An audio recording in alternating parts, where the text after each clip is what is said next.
సర్వాధికారియు నిరంతర స్తోత్రార్హుడు యేసుక్రీస్తు ప్రభు వారి ప్రశస్త నామంలో ఉదయకాలపు వర్తమానాల కొరకు ఎదురు చూస్తున్న మీ అందరికీ ఇమాన్యుయల్ మినిస్ట్రీస్ తరఫున మా హృదయపూర్వకమైన వందనాలు, కృతజ్ఞతలు తెలియచేస్తున్నాను. క్రీస్తునందు మాకు అత్యంత ప్రియమైన దైవజనాంగమా, మీ అందరి ప్రార్థనల ద్వారా మన ఇమాన్యుయల్ మినిస్ట్రీస్ సువార్త స్వస్థత మహాసభలు పటాన్ చెరువులో గడిచిన 2 రాత్రులు బహు దీవెనకరంగా పరిశుద్ధాత్మ దేవుడు జరిగిస్తూ వచ్చారు. ఈరోజు చివరి రోజు. ప్రార్థించండి. కార్యారంభం కంటే కార్యాంతం మేలు, మొదటి మందిరపు మహిమ కంటే కడవరి మందిరపు మహిమ మించినదై ఉంటుంది అని వ్రాయబడింది కదా. నిశ్చయంగా ఈ ముగింపు దినం రెట్టింపు మహిమతో దేవుడు జరిగించినట్లు వేలాది కొలది ప్రజలు కూడి వచ్చి వారి ఆధ్యాత్మిక జీవితాలు కట్టుకున్నట్లు మీ అందరి ప్రార్థనలో జ్ఞాపకం చేసుకోండి. ప్రాముఖ్యంగా ఈరోజు పగటిపూట ఉదయం 9:30కి మన ఇమాన్యుయల్ మినిస్ట్రీస్ పటాన్ చెరువు బ్రాంచ్ మందిరంలో ప్రత్యేకమైన ప్రార్థన కూటం ఉంది.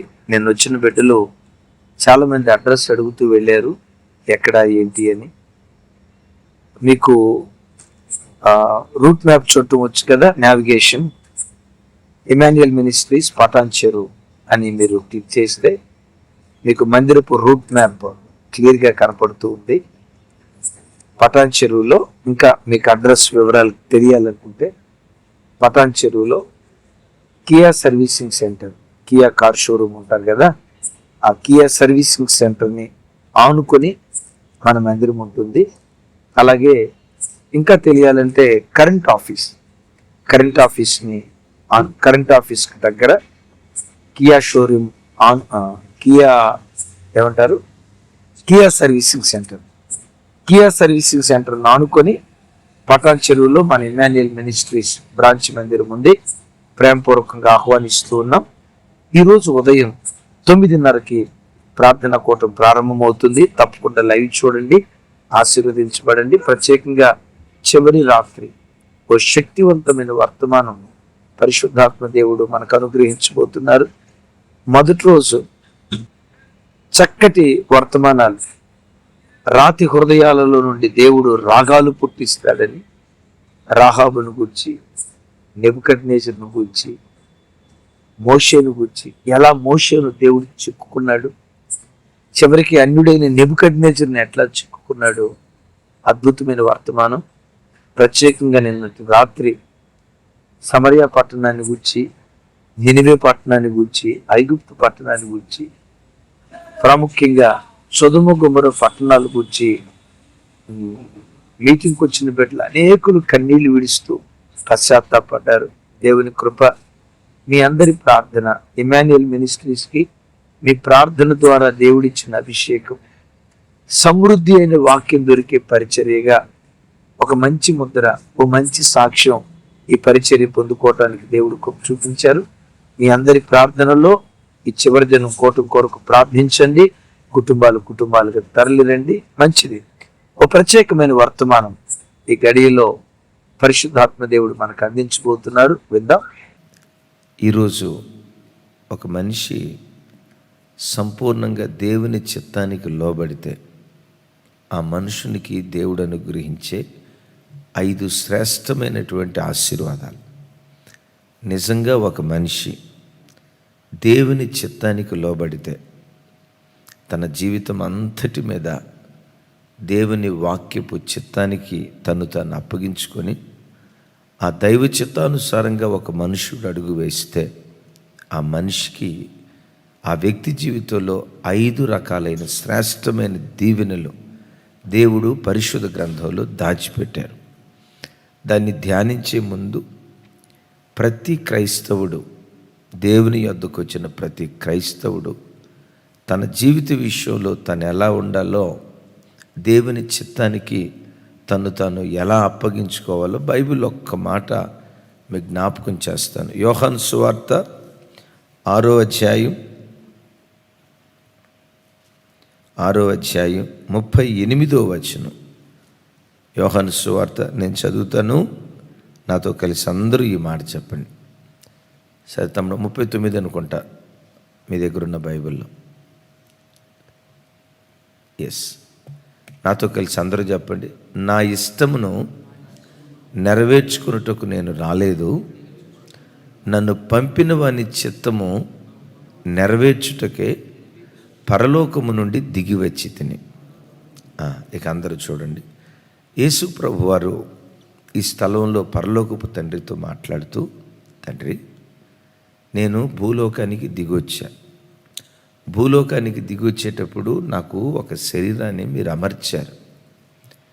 దిగి వచ్చిన నేను నా ఈ శరీరమందు నా చిత్తాన్ని జరిగించడానికి నేను రాలేదు, నీ చిత్తాన్ని జరిగించడానికే నేను భూలోకానికి దిగి వచ్చాను అని యేసుక్రీస్తు ప్రభువారు ఆ స్థలంలో బహు చక్కటి మాట అంటాడు. నా ఇష్టం నెరవేర్చడానికి, నా ఇష్టం నెరవేర్చుకోవటానికి నేను రాలేదు, నీ చిత్తం జరిగించడానికే నేను వచ్చాను అంటాడు. అంటే నిజ క్రైస్తవునికంటూ తనకంటూ వ్యక్తిగత ఇష్టాలు ఓ రకంగా ఉండకూడదు అని చెప్పడంలో సందేహం లేదు. నీ ఇష్టం ఏదైనా ఉన్నదంటే అది వాక్యం చెప్పిన దాన్నే మనం ఇష్టపడేటువంటి వాళ్ళగా ఉండాలి. యేసయ్యకి మహిమ కలుగును గాక. అలాగని ఒక విషయంలో దేవుని చిత్తాన్ని జరిగించి మరికొన్ని విషయాల్లో మన సొంత ఇష్టం నెరవేర్చుకోవటానికి అవకాశం లేదు. దీని గురించే అపోస్తుడైన పౌలు గారు కొలస్సీ పత్రికలో తన ప్రియ శిష్యుడు దేని కొరకు ప్రార్థన చేస్తున్నాడో ఓ చక్కటి మాట అంటారు. కొలస్సీలకు రాసిన పత్రిక 4వ అధ్యాయం 12వ వచనం. కొలస్సీ 4:12. ఎస్, నాతో కలిసి అందరూ చెప్పండి. మీలో ఒకడు క్రీస్తు యేసు దాసుడైన ఎపఫ్రా మీకు వందనములు చెప్పుచున్నాడు.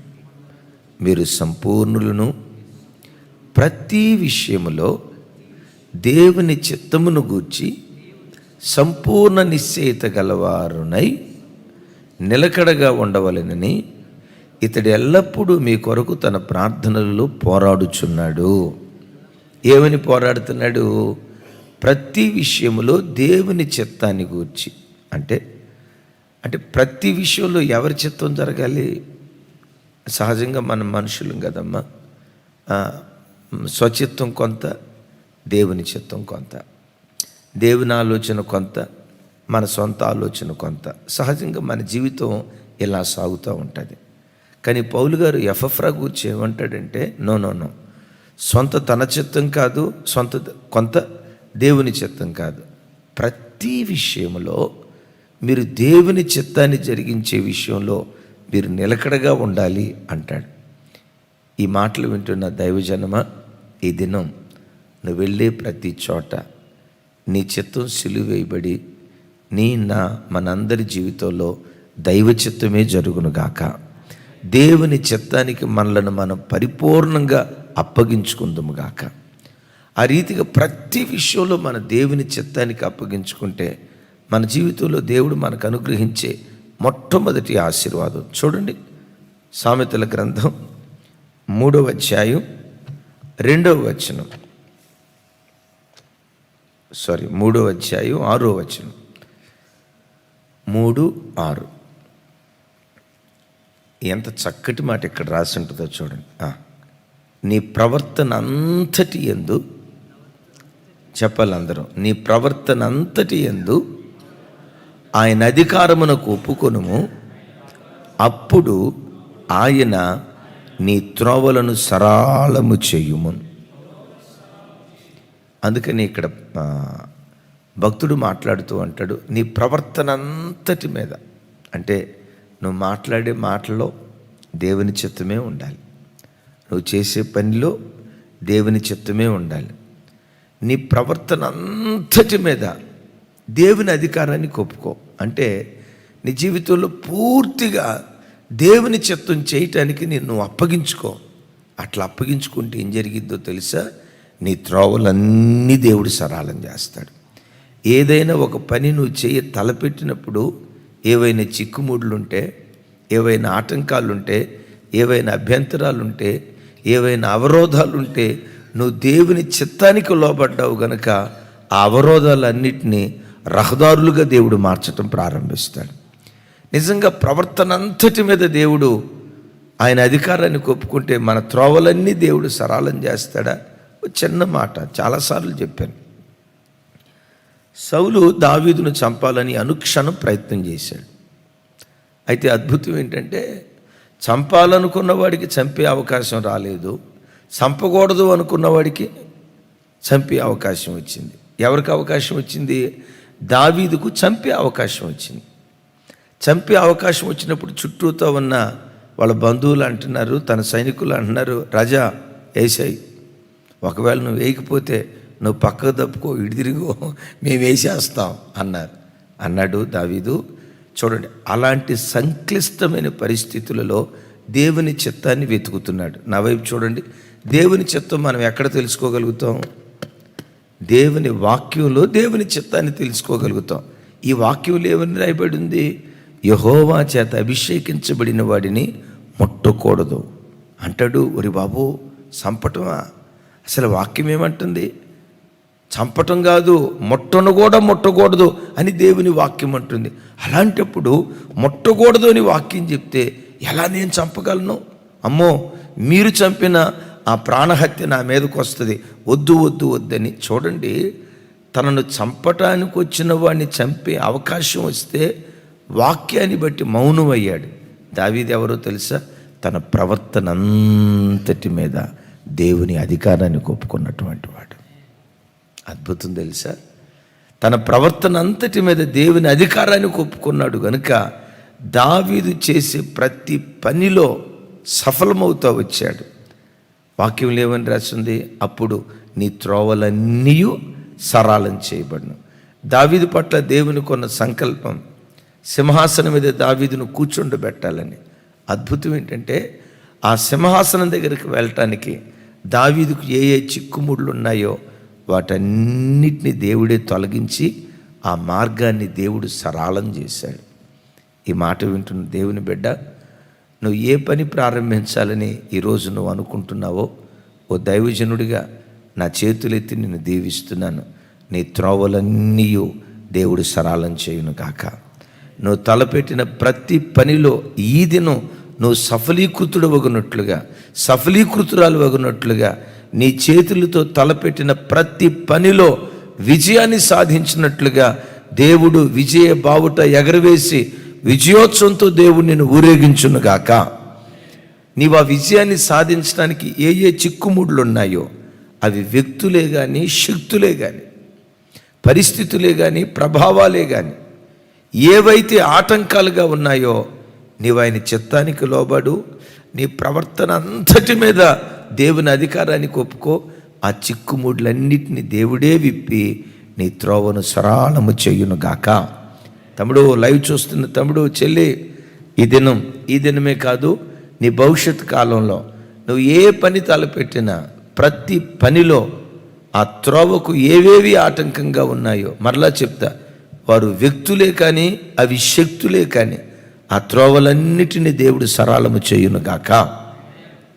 రెండవది, ఒకడు సంపూర్ణంగా దేవుని చిత్తానికి తను అప్పగించుకుంటే, ఒక మనుషుడు, అయ్యా నా స్వయం చావాలి,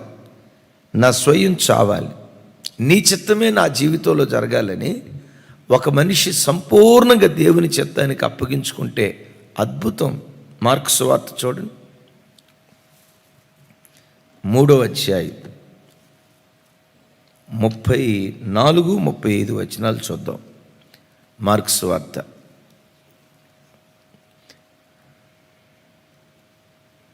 సరే 33వ వచనం రైట్, నాతో కలిసి చెప్పండి.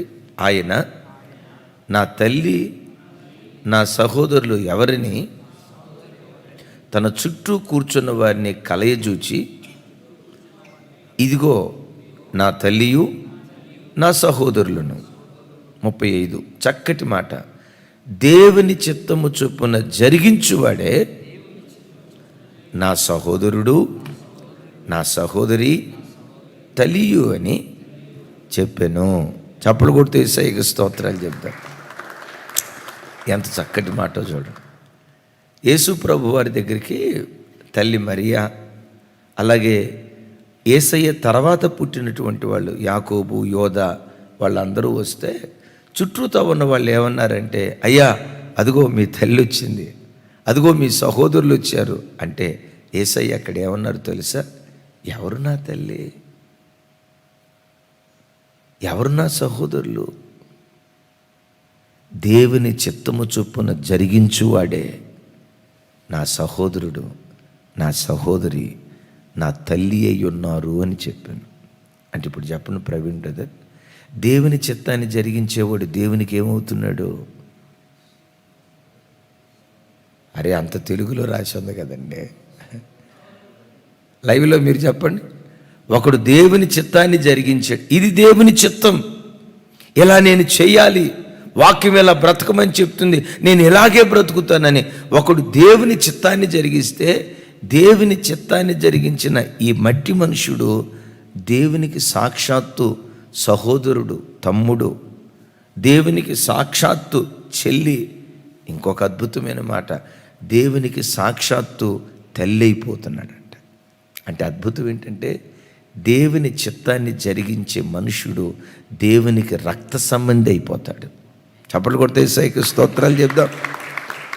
అమ్మా యేసయ్యకి ఏమైపోతాం మనం? జూమ్లో ఉన్న వాళ్ళందరూ చెప్పండి, యేసయ్యకి మనం ఏమవుతాం? రక్త సంబంధులం అవుతాం. లోకంలో ఉన్న బంధాల్లో రక్త సంబంధం బహు గొప్పది. రక్త సంబంధం ఎట్లాంటిదంటే, హైదరాబాదులో ఉన్న తమ్ముడు వర్షానికి దడిస్తే అమెరికాలో ఉన్న అన్నకు జలుబు చేసిద్దంట. తమ్ముడు బాలు అంతేనా? హైదరాబాదులో ఉన్న తమ్ముడు వర్షానికి దడిచాడు. వర్షానికి దడిసింది ఎవరు చెప్పాలి? వర్షానికి దడిసింది హైదరాబాదులో ఉన్న తమ్ముడు. జలుబు చేసి జ్వరం వచ్చింది ఎవరికి? అది రక్త సంబంధం. అంటే ప్రభు బిడ్డలారా, తమ్ముడికి చిన్న కష్టం వస్తే అన్న తట్టుకోలేడు, అన్నకు చిన్న కష్టం వస్తే తమ్ముడు తట్టుకోలేడు. చెల్లి ఇబ్బందుల్లో ఉందంటే, అమ్మ మీరు చెల్లేనా? ప్రసాద్ గారికి మీరు చెల్లె అక్కమ్మ చెల్లేనా? సరే. హైదరాబాదులో ఉన్న చెల్లి కష్టం వచ్చిందంటే బాపట్లో ఉన్న ప్రసాద్ గారు తట్టుకోలేడు. ఇది రక్త సంబంధం. రక్త సంబంధం ఎంత గొప్పదయ్యి అంటే, ఇప్పుడు గమనించండి, ఈ రక్త సంబంధాలు ఉన్నాయి కదా, ఒకరోజు మంచిగా ఉంటారు, ఇంకో రోజు మనం చెప్పే కదా ఆహా మూతి పెడతారు, ఒకరోజు నవ్వుతూ ఉంటారు, ఇంకో రోజు ముఖం మార్చుకోవచ్చు. కానీ యేసయ్యతో ఉండే రక్త సంబంధం ఎలాంటిదో తెలుసా? బైబిల్లో ఒక అద్భుతమైన సన్నివేశం మీకు గుర్తుకు తెస్తా. ఎక్కడ? యోసేపు ఐగుప్తు దేశంలో ఉన్నప్పుడు 10 మంది అన్నలు తన దగ్గరకు వచ్చారు. తన అన్నలను గుర్తుపెట్టాడు. రైట్, చాటును వెళ్ళి కొంచెం ఏడ్చాడు. ఆ తర్వాత రెండో పర్యాయం వచ్చినప్పుడు బెన్యామీను వచ్చాడు. ఎవరు? బెన్యామీను వచ్చినప్పుడు ఏం జరిగిందో తెలుసా? ఇక దుఃఖాన్ని ఆపుకోలేక పక్క గదిలోకి వెళ్ళి బిగ్గరగా ఏడ్చాడట. తట్టుకోలేక ఏడ్చాడట. ఎందుకు అంత బిగ్గరగా ఏడ్చాడంటే, యోసేపుకు బెన్యామీన్ ఏమవుతాడు? రాహేలుకు 2 పిల్లలు పుట్టారు. పెద్దోడి పేరు యోసేపు, చిన్నోడి పేరు బెన్యామీన్. అంటే పూర్తి రక్త సంబంధి బెన్యామీన్. సరే, వాళ్ళకి ఇచ్చి పంపించేటప్పుడు అందరికీ ఒక్కొక్క కిలో ఇస్తే బెన్యామీన్ దగ్గరికి వచ్చేసరికి ఏం జరిగిందో తెలుసా? 5 అంతలు ఎక్కువ ఇచ్చి పంపించాడంట. ఇప్పుడు అడుగుదాం, యేసేపు వాళ్ళందరికీ ఒకంతు ఇచ్చి బెన్యామీన్కి వచ్చేసరికి 5 అంతలు ఎక్కువ ఎందుకు ఇచ్చావు అంటే, అక్కడ యోసేపు అంటాడు, బెన్యామీను నా రక్త సంబంధి. గమనించి, మనం మనుషులకు రక్త సంబంధికులు అయినా కాకపోయినా ఎవరికి రక్త సంబంధికులం కావాలి? యేసయ్యకు మనం రక్త సంబంధికులం కావాలి. యేసయ్యకి ఎవరు రక్త సంబంధికులు అవుతారు? నా తండ్రి చిత్తము చొప్పున జరిగించువాడే నా సహోదరుడు, నా చెల్లి, నా తల్లి అయి ఉన్నారు. దేవుని చిత్తం జరిగిస్తే తమ్ముళ్ళు యేసయ్యకి మీరేమవుతారు? What a bondage. అమ్మ దేవుని చిత్తం జరిగిస్తే యేసయ్యకి మీరేమవుతారు? ఏమ్మా గ్రేసక్క ఏమవుతారు మీరు? అమ్మ సహోదరి. ఇంకొక మాట కూడా అంటాడు, నా తల్లి. యేసయ్యకు మనం తల్లులు అవటమా? ఇప్పుడు తల్లి ఇబ్బందిలో ఉంటే కొడుకు హృదయం ఏమైపోద్ది? తల్లికి ఏదైనా అనారోగ్యం వచ్చిందని తెలిస్తే నానే ఏదైనా తల్లి ఇబ్బందిలో ఉందంటే ఆ కొడుకు హృదయం, కూతురు హృదయం తల్లడిల్లిపోద్ది. అంటే అప్పుడు యేసయ్య మనకేమవుతున్నాడు? మనకు కుమారుడు అవుతున్నాడు. మనం ఆయన యేసయ్యకి మనం తల్లులు అవటమా? యేసయ్య మన కుమారుడు అంటే దేవుని చిత్తాన్ని జరిగించే మనుషునికి అంత గొప్ప స్థానం దేవుడు అనుగ్రహించాడు. Praise the lord. నంబర్ 1, దేవుని చిత్తాన్ని మనం జరిగిస్తే మన త్రోవలన్నీ సరళం చేయబడతాయి. నంబర్ 2, దేవుని చిత్తాన్ని మనం జరిగిస్తే యేసయ్యకు మనం సాక్షాత్తు రక్త సంబంధికులు అయిపోతాం. 3వ మాట చూడండి, యోహాను సువార్త 9వ అధ్యాయం 31వ వచనం. 9:31. నాతో కలిసి అందరూ చెప్పండి. దేవుడు పాపుల మనవి ఆలకింపడని ఎరుగుదుము. ఎవడైనను దేవభక్తుడయ్యుండి ఆయన చిత్తము చొప్పున జరిగించిన యెడల ఆయన వాని మనవి ఆలకించును. ఏమంటాడు? దేవుని చిత్తము చొప్పున జరిగించిన యెడల ఆయన వాని మనవి ఆలకించును. అంటే ఒకడు దేవుని చిత్తానికి లోబడి దేవుని చిత్తానుసారంగా బ్రతుకుతూ దేవుని చిత్తాన్ని జరిగించి ఆ మనుషుడు మోకరించి ప్రార్థన చేస్తే అద్భుతం ఏంటో తెలుసా? అతని పెదవులలో నుండి బయలుదేరే ప్రతి ప్రార్థన మానక దేవుడు అంగీకరిస్తాడు. ఈ మాటలు వింటున్న దైవజనమ, ఈ దినం నువ్వు ఏ విషయం కొరకు ప్రార్థన చేస్తున్నావో ఈ దినం నీ ప్రార్థనకు దేవుడు జవాబు దయచేయునుగాక. ఓ దైవజనుడిగా నా చేతులెత్తి దీవిస్తున్నాను. ఈ ఉదయం నువ్వు దేని కొరకు ప్రార్థన చేసావో, దేని కొరకు ప్రార్థన చేస్తున్నావో దేవుడు తన కృపను బట్టి ఈ సాయంత్రం లోపే ఆ ప్రార్థనకు దేవుడు జవాబిచ్చాడన్న కృపావార్త నీ చెవులు వినే కృప దేవుడు అనుగ్రహించునుగాక. ఒకవేళ గత కొంతకాలం నుంచి ఏవైనా ప్రార్థనలకు వాయిదాలు పడుతూ వచ్చాయా? ఆ ప్రార్థనలకు జవాబు రానట్లుగా అయిపోయిందా? ప్రార్థన చేసావు అయినా ఎందుకో ఆ ప్రార్థనలకు జవాబు రాకుండా ఆ సమస్యలు ఒక మొండి ఘటాలుగా నీ జీవితంలో మారిపోయాయా? ఓ దైవజనుడిగా ఈ అరుణోదయం మిమ్మల్ని ఆశీర్వదిస్తున్నాను. ఈ దినం మీ పెదవులలో నుండి బయలుదేరే ప్రతి ప్రార్థన మానక దేవుడు అంగీకరించి మీ ప్రతి ప్రార్థనకు దేవుడు జవాబు దయచేయునుగాక. గుప్పెళ్ళు విప్పి ప్రతి జీవి కోరికను తృప్తిపరిచే ఆ కృప కలిగిన దేవుడు మీ పిల్లల ఆరోగ్య విషయంలో, మీ పిల్లల చదువు విషయంలో, మీ పిల్లల వివాహ విషయంలో దేని కొరకు మీరు ప్రార్థన చేస్తున్నారో మీ ప్రతి ప్రార్థన మానక దేవుడు అంగీకరించునుగాక. అయితే దేవుడు అలా మన ప్రార్థన ఆలకించాలంటే మనం ఏం జరిగించాలి? దేవుని చిత్తాన్ని జరిగించాలి. పైన అంటాడు కదా, ఆయన పాపుల మనవి చెప్పాలి. ఆయన పాపుల మనవి అందరూ చెప్పాలి. ఆయన పాపుల మనవి అంటే మన పట్ల దేవుని చిత్తం ఏంటంటే మనం పవిత్రంగా బ్రతకటమే దేవుని చిత్తం, నీతిగా బ్రతకటమే దేవుని చిత్తం. ఇందాక అరుణోదయ ప్రార్థనలో మనం ప్రార్థన చేసుకున్నాం కదా, నా చూపు ద్వారా కానీ, ఆలోచన ద్వారా కానీ, హావభావాల ద్వారా కానీ, హృదయపు తలంపుల్లో కానీ, ఎక్కడ ఏ స్థలంలో ఏ క్షణంలో కూడా నేను పాపం చేయకూడదయ్యా అని ప్రార్థన చేసుకున్నాం కదా. అంటే క్రైస్తవ జీవితంలో దేవుని చిత్తం ఏంటంటే మనం పరిశుద్ధులగుట ఏ దేవుని చిత్తం. అందుకనే దీని గురించి అపోస్తులైన పౌలు గారు దెసలోనియ సంఘానికి ఉత్తరం రాస్తూ ఒక చక్కటి మాట అంటారు. చూడండి, దెసలోనిలకు రాసిన మొదటి పత్రిక 4వ అధ్యాయం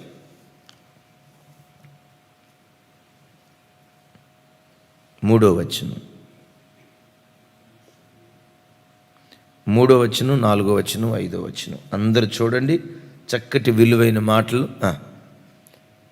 మీరు పరిశుద్ధులగుటయే అనగా మీరు జారత్వమునకు దూరముగా ఉండుటయే దేవుని చిత్తం.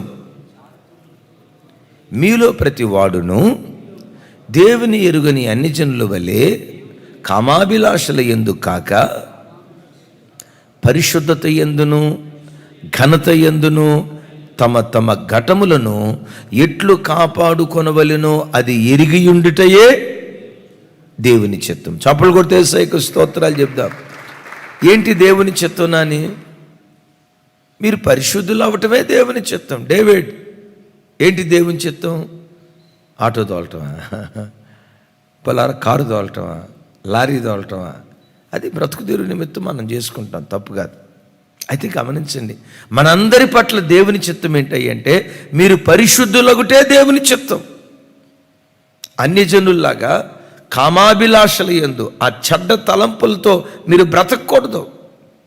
మీ పట్ల నా చిత్తం ఏంటంటే మీరు పరిశుద్ధంగా, నీతిగా, పవిత్రంగా బ్రతకటమే నా చిత్తము అని మాట్లాడతాడు. అక్కడ ఒక మాట అంటాడు, దేవుని చిత్తం ఒకడు చేయాలంటే తమ తమ ఘటములను ఎట్లు కాపాడుకొనవలెనో ఎరిగి ఉండుటయే దేవుని చిత్తం. అంటే ప్రతి ఒక్కరూ పరిశుద్ధంగా బ్రతకాలనుకుంటారు. దాంతోపాటు రెండోది కూడా ఏమి ఎరగాలో తెలుసా? నేను పరిశుద్ధంగా బ్రతకాలంటే ఏం చేయాలో కూడా, ఎలా బ్రతకాలో కూడా, అది కూడా ఎరిగి ఉండటమే దేవుని చిత్తం. ఒకడు పరిశుద్ధంగా బ్రతకాలనుకున్నాడు. ఒక తమ్ముడు నా దగ్గరకు వచ్చాడు కొత్తగా ఆ రోజుల్లో. అన్నయ్య, నేను యవ్వన కాలంలో పవిత్రంగా బ్రతకాలనుకుంటున్నాను, నా కొరకు ప్రార్థన చేయండి అన్నాడు. మా అమ్మోళ్ళు మీకు ఫోన్ చేశారు కదా దూర ప్రాంతం నుంచి, ఆ రోజుల్లో 2007, 2008 ఆ ప్రాంతం. ప్రార్థన చేశాను నా తమ్ముడికి. తమ్ముడు ఒకరోజు నాకు అనుకూలత ఉంటే మీ దగ్గరకు వస్తానంటే, ఇదిగో తమ్ముడు అంత సముఖం చూపించలే. మొత్తానికి ఒకరోజు ఆ ప్రాంతంలో నేను మీటింగ్కి వెళ్ళాను, ఇట్లా హౌస్ విజిటింగ్కి వెళ్ళాను. ఎవరో చెప్పారు ఇక్కడ ప్రక్కనే అన్నయ్య వాళ్ళ ఇల్లు అని. సరే వెళ్ళి ప్రార్థన చేద్దాం, మరి బ్యాచిలర్ ఉన్నాడో లేదో అని చెప్పి డౌట్గా వెళ్ళి తలుపు అట్లా కొట్టబోయే లోపు తలుపు తీసే ఉంది, అట్లా కొట్టే లోపు తలుపు ఓపెన్ అయిపోయింది. మనోడు సాప్ మీద పడుకొని తల కింద దిండేసుకొని కాలు మీద కాలేసుకొని ఒక పుస్తకం ఇట్లా చదువుతూ ఉన్నాడు. తమ్ముడు అన్న, ప్రైజ్లాడు తమ్ముడు అన్న. ఎప్పుడైతే నా స్వరం విన్నాడు చెట్టుకుమని లేచి ఆ పుస్తకం దిండు కింద పెట్టేశాడు. నేను లోపలికి వెళ్ళి తమ్ముడు బాగున్నావా అని ఆ గది అంతా చూస్తూ ఉంటే నేకెడ్గా ఉన్న సినీ హీరోయిన్ ఫొటోస్ ఉన్నాయి. ఆ కిటికీల మీద, తలుపుల మీద, గోడల మీద నేకెడ్గా, హాఫ్ నేకెడ్గా ఉన్న ఫొటోస్ ఉన్నాయి కదా, ఆ గది చుట్టూతో ఉన్నాయి. ఇప్పుడు 24 గంటల పనికి మాలిన వాటిని చూస్తా ఎవడైనా పవిత్రంగా బ్రతకగలడా ప్రవీణ్ బ్రదర్? 24 గంటలు చూసేది ఏది? సరే తమ్ముడా, ఏదో పుస్తకం చదువుతున్నావు కదా, ఒకసారి నేను కూడా చదువుతానన్నా. అమ్మమ్మమ్మమ్మమ్మో, ఇది మీరు చదివే పుస్తకం కాదన్న. నువ్వు చదివేది అయితే నేను కూడా చదవచ్చులే తమ్ముడు అంటే అమ్మమ్మమ్మమ్మమ్మ అని ఆ దిండు అట్లా దూరంగా వేసేసాడు. బిడ్డలారా, నేను పరిశుద్ధంగా బ్రతకాలంటున్నాడు, బాగానే ఉంది మాట. మరి పరిశుద్ధంగా బ్రతకాలనుకున్నవాడు చూసే దృశ్యాలేవి? పరిశుద్ధంగా బ్రతకాలనుకున్నవాడు చదివేవేవి? అందుకని పౌలు గారు ఇక్కడ అంటాడు, తమ తమ ఘటములను ఎట్లు కాపాడుకొనవలెనో ఎరిగియుండుటయే దేవుని చిత్తం. అంటే పరిశుద్ధంగా బ్రతకాలనే ఆలోచన కలిగి ఉండటమే కాదు, ఆ పరిశుద్ధతను కాపాడుకోవటం ఎలాగో అది ఎరిగియుండుటయే దేవుని చిత్తం. అది నీకు తెలిసిందా? ఎక్కడ ఎన్నడూ కాలు జారకుండా క్రీస్తుకు నువ్వు సాక్షిగా నువ్వు నిలబడగలం. ఈ వాక్యం వింటున్న దేవుని జనమ, ఓ దైవజనుడిగా చేతులెత్తి దీవిస్తున్నాను. ఈ దినం నీ పాదములు ఎక్కడ జారకుండా, త్రుట్టిల్లకుండా క్రీస్తు నీ బండ మీద నీ పాదాలు స్థిరపరచునుగాక. ఆమేన్. 4వది చూడండి, 1 యోహాను పత్రిక 2వ అధ్యాయం 17వ వచనం. 17వ వచనం చూడు, అందరూ చెప్పాలి. లోకమును దాని ఆశయు గతించిపోవుచున్నవి కానీ దేవుని చిత్తమును జరిగించువాడు నిరంతరము నిలుచును. విన్నారా? లోకము దాని ఆశలు గతించిపోతాయి, దేవుని చిత్తాన్ని జరిగించేవాడు కొంతకాలం నిలుస్తాడంట్లా. ఏమంటాడు? నిరంతరము నిలుస్తాడు. లోకము దాని ఆశలు. లోకం అంటే ఏంటి? ఇదే యోహాను భక్తుడు అంటాడు, లోకంలో ఉన్నదంతా నేత్రాశ, శరీరాశ, జీవపుడంబం. గమనించండి, లోకాశ, నేత్రాశ, శరీరాశ, జీవపుడంబం, వీటిలో మునిగిపోయిన వాడు కొట్టుకొని పోతాడు. నాకు ఈ నేత్రాశ వద్దయ్యా, శరీరాశ వద్దయ్యా, జీవపుడంబం వద్దయ్యా, నేను ప్రభు కొరకు బ్రతకాలని ఒకడు దేవుని చిత్తాన్ని జరిగిస్తే వాడు నిరంతరము నిలుస్తాడట. క్లుప్తంగా ఒక మాట చెప్తాను. నోవహు కాలంలో జలప్రళయం వచ్చింది. జలప్రళయం వచ్చినప్పుడు 2 గుంపులు ఉన్నాయమ్మా. 2 గుంపులు ఉన్నాయి. ఒకటి జలప్రళయంలో కొట్టుకుపోయిన గుంపు ఒకటి. రెండవది ఆ జలప్రళయంలో కూడా నిలిచిన గుంపు ఒకటి. నిలిచిన గుంపేది? నోవహు కుటుంబం. కొట్టుకుపోయిన గుంపేది? ఇక నోవహు కుటుంబం కాకుండా తతిమ వాళ్ళు ఏమేమైతే ఉన్నారో వాళ్ళందరూ కొట్టుకొని పోయారు. వాక్యం వింటున్న దేవుని బిడ్డలారా, నువ్వు దేవుని చిత్తాన్ని జరిగిస్తే లోకాశలో కొట్టుకొని పోవు, నేత్రాశలో కొట్టుకొని పోవు, జీవపు డంబంలో కొట్టుకొని పోవు, ఈ అపవిత్రపు ఆశాయిత్యంలో నువ్వు కొట్టుకొని పోకుండా ఈ అపవిత్రమైన లోకంలో కూడా దేవుని కొరకు నువ్వు నిలబడేటట్లుగా, నిరంతరము నిలిచేటట్లుగా నిన్ను బలపరిచేది దేవుని చిత్తం. యేసయ్యకి మహిమ కలుగును గాక. చెబితే ఆమేన్. ఈరోజు ఈ మాటలు వింటున్న దేవుని బిడ్డలారా, ఇదేను మీరు ఆఫీస్కే వెళ్తున్నారో, ఉద్యోగ స్థలాలకే వెళ్తున్నారో, వ్యాపార స్థలాలకు వెళ్తున్నారో, ఆ స్థలాల్లో నేత్రాశలో చిక్కుబడిపోకుండా మీ చుట్టూత దేవుడు కంచి వేయునుగాక. జీవపు డంబంలో, శరీర కోరికల్లో కొట్టుకొని పోకుండా ప్రభు కొరకు నిలవబడేటట్లుగా మిమ్మును నన్ను బ్రతికించేది దేవుని చిత్తానుసారమైన అడుగు. ఆఖరి మాట చెప్తాను. ఒకడు దేవుని చిత్తం జరిగిస్తే యేసయ్య అంటారు కదా, ప్రభువాను పిలుచు ప్రతివాడు పరలోక రాజ్యం చేరడు కానీ నా తండ్రి చిత్తము చొప్పున జరిగించువాడే నా పరలోక రాజ్యంలో నిలుస్తాడు అంటాడు. అంటే ఒక మనిషి ఈ భూమి మీద దేవుని చిత్తాన్ని జరిగిస్తే, దేవుని చిత్తాన్ని జరిగించిన మనుష్యుడు ఎక్కడ ప్రవేశిస్తాడట? పరలోక రాజ్యంలో ప్రవేశిస్తాడట. నా ప్రభు బిడ్డలారా, ఎంతకాలం భూమి మీద బ్రతుకుతావో తెలీదు. ఏ రోజు మన మరణ దినం ఉందో తెలియదు. ఏ క్షణం, ఎప్పుడు, ఎక్కడ ఈ లోకాన్ని విడిచిపెట్టి వెళ్ళిపోతామో తెలియదు. క్రైస్తవ జనమ, మనందరి నిరీక్షణ పరలోక రాజ్యమే కదా. పరలోక రాజ్యంలో ప్రవేశించాలి. ఇదే కదా మన నిరీక్షణ. ప్రభు ముఖాన్ని ముఖాముఖిగా చూడాలి. ఇదే కదా మన నిరీక్షణ. పరలోక రాజ్యంలో ప్రభుతో కలిసి యుగాయుగాలు బ్రతకాలి. ఇదే కదా మన నిరీక్షణ. ఆ పరలోక రాజ్య ప్రవేశం ఎవరికి కలుగుతుంది అంటే దేవుని చిత్తమును జరిగించు వాడికే ఆ పరలోక రాజ్య ప్రవేశం దొరుకుతుంది. 5 శ్రేష్టమైన విషయాలు విన్నాం. ఒకడు దేవుని చిత్తాన్ని జరిగిస్తే విన్నాం కదా. నంబర్ 1, త్రోవలన్నీ సరళం చేయబడతాయి. నంబర్ 2, ఒకడు చెప్పాలి అది. Thank you.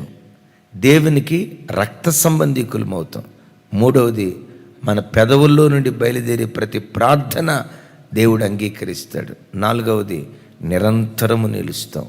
ఆఖరిది, పరలోక రాజ్యంలో నిలిచే భాగ్యం దేవుడు మనకు అనుగ్రహిస్తాడు.